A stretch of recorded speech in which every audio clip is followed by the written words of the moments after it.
Hi friends, welcome back to my channel. ఈరోజు మనం ఒక మంచి రైస్ రెసిపీతో అయితే మేము ముందుకు వచ్చేసాము. అదే అండి మన క్యాబేజీ రైస్. ఇది చాలా సింపుల్ అండ్ ఈజీ, క్విక్గా అయిపోతుంది. ఒకసారి ట్రై చేసి ఎలా వచ్చిందో కామెంట్ అయితే చేయండి.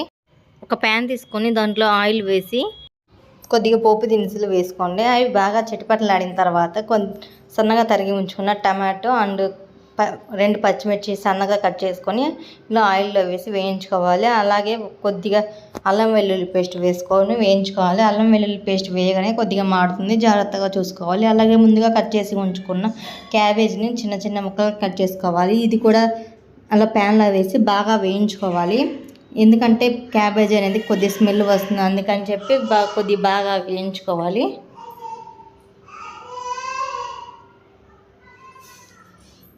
చూడండి, కొద్దిగా అయితే వేయిపోయింది. ఇందులో మనం సాల్ట్ ముందే వేసాము, కానీ వీడియోలో అయితే చూపించలేదు. మన టేస్ట్ తరపు అయితే కొద్దిగా సాల్ట్ వేసుకోండి. అలాగే 1 టేబుల్ స్పూన్ వరకు గరం మసాలా వేసుకోండి. కొద్దిగా పసుపు వేసుకోండి. ఇది కూడా బాగా కలుపుకోవాలి.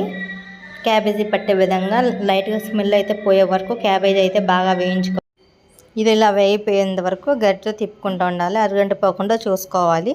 అలాగే మనం ముందుగా ఉడికించి ఉంచుకున్న రైస్ను పొడిగా ఉడికించుకోవాలి. ఇది బాగా పొడిగా అని ఉంచుకోవాలి. ఇలా ముందుగా వేయించుకున్న క్యాబేజీలో వేసి బాగా కలుపుకోవాలి.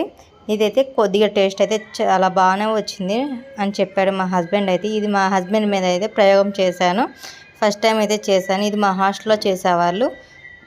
అయితే టేస్ట్ అయితే బాగానే వచ్చిందంట, పర్లేదంట. మీకు ఒకసారి ట్రై చేయండి.